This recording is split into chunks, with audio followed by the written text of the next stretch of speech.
Svako živ vozi normalno auto, ali samo buba koreli. Crtani vicevi. Vicevi naših fanova. Hvala vam na podršci.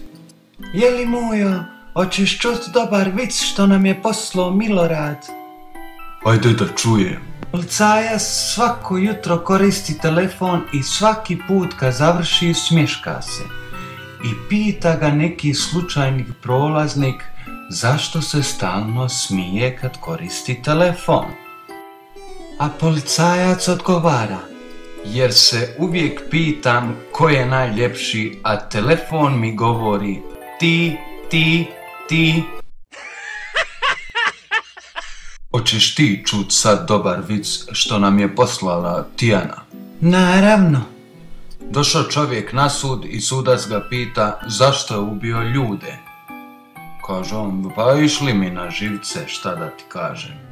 Drugi put isto tako, pa treći put opet ga sudac pita, pa dobro, ovo ti je treći put, zašto si ih opet ubio?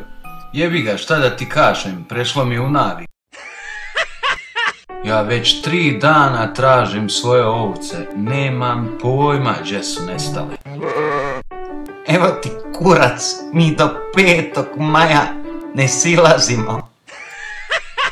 Ovaj vic nam je poslala Ema, pa kaže: jedan dječak jeo batak na polju. Kad je pojeo, bacio je batak u susjedovo dvorište. Kad susjed to vidi, kaže: ej mali, ne bacaj otpatke.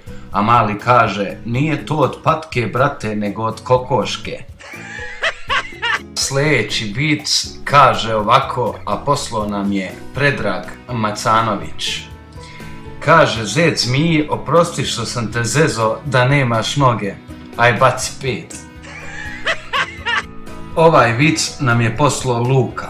Brate, šta je tebi bolje, iPhone ili iPad? Ajvar. Hoćeš čuti vic što nam je poslao X-Blue i Erol Horvat? Ajde da čujem. Evo prvi od X-Blue. Idu 2 balona pustinjom, zapričali se, kaže jedan: pazi kaktus, a drugi: šta kažeš? A i ovog što nam ga je poslao Erol Horvat. Šetaju 2 zrna pijeska pustinjom, jedan kaže: ujebote što je danas gužva nešto. Imam ja još jedan što nam ga je poslao Veljko Orlić. Komšo, jel ti to opet puši krava? Ne brate. E onda ti komšo gori štala. Ako vam se video svideo, bacite like i sub i hvala vam na podrški.